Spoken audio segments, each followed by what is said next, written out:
यह कहानी बहुत पहले की है। नूह की बाढ़ से भी पहले, जब इंसान ने पाप का नाम तक नहीं सुना था। आसमान में कुछ फरिश्ते थे जिन्हें वॉचर्स कहा जाता था। उनका काम था जमीन पर नजर रखना, इंसान की हिफाजत करना और खुदा के हुक्म की निगरानी करना। मगर वक्त के साथ उनकी जिज्ञासा चाहत में बदल गई। उन्होंने देखा कि जमीन की बेटियां कितनी खूबसूरत हैं, कितनी मासूम, कितनी मोहक। उनका दिल बहक गया। फरिश्ता समियाजा बोला, भाइयों, क्या हम नीचे नहीं उतर सकते? क्या हम उनके बीच नहीं चल सकते, उनके जैसे बनकर? दूसरा फरिश्ता अजाजेल बोला, लेकिन यह मना है, हमको निगरानी करनी है, छूना नहीं। मगर समियाजा बोला, अगर तुम सब कसम खाओ तो कोई पीछे नहीं हटेगा।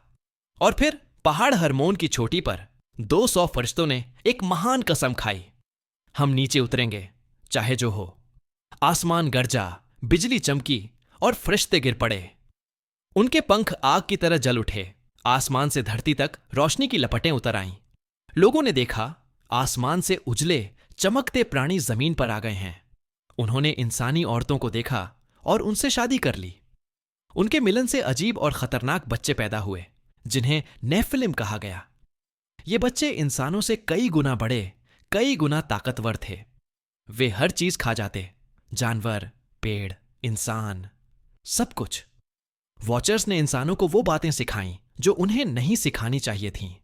अजाजेल ने उन्हें सिखाया कि कैसे लोहे को पिघलाकर तलवार बनाते हैं, कैसे लड़ाई करते हैं, कैसे खून बहाते हैं।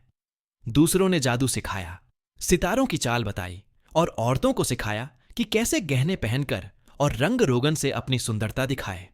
धीरे धीरे जमीन खून से भर गई, लड़ाइयां बढ़ गईं, इंसान पागल हो गए और धरती दर्द से कराहने लगी। धरती ने आसमान की ओर पुकारा, ए खुदा, तेरी जमीन खून में डूब गई है, तेरे फरिश्तों ने हमें गंदा कर दिया है। आसमान में 4 महान फरिश्ते, मिकाएल, रफाइल, गैब्रियल और यूरियल, खुदा के सामने झुक गए। मिकाएल बोला, ए मालिक, तेरी दुनिया नष्ट हो रही है, क्या अब भी हम खामोश रहें? और फिर आवाज आई, जो बिजली से भी तेज थी, उन्हें बांध दो, क्योंकि उन्होंने अपने फर्ज को धोखा दिया है। फिर आसमान से नूर की जंजीरें उतरीं, समियाजा और अजाजेल को बांध लिया गया। उन्हें जलते पहाड़ों के नीचे कैद कर दिया गया। उनके बच्चे नेफिलिम बाढ़ में डूब गए और मिट्टी में गुम हो गए। मगर एक आदमी, हनोक, जो नेक और सच्चा था, खुदा ने उसे चुना। उसने वो सब लिखा जो हुआ था, ताकि इंसान याद रखे कि तकब्बुर, घमंड और लालच का अंजाम क्या होता है। और आज भी कहा जाता है कि उन वॉचर्स की सरगोशियां धरती के नीचे अब भी गूंजती हैं। वे फुसफुसाते हैं, ज्ञान का हर रहस्य एक कीमत मांगता है। कभी कभी जब हवा अजीब सी आवाज करती है तो लगता है जैसे वही पुरानी फुसफुसाहट लौट आई हो। वॉचर्स की, जो अब भी जंजीरों में हैं, मगर जिनकी कहानियां अब भी इंसानों के दिलों में धड़कती हैं।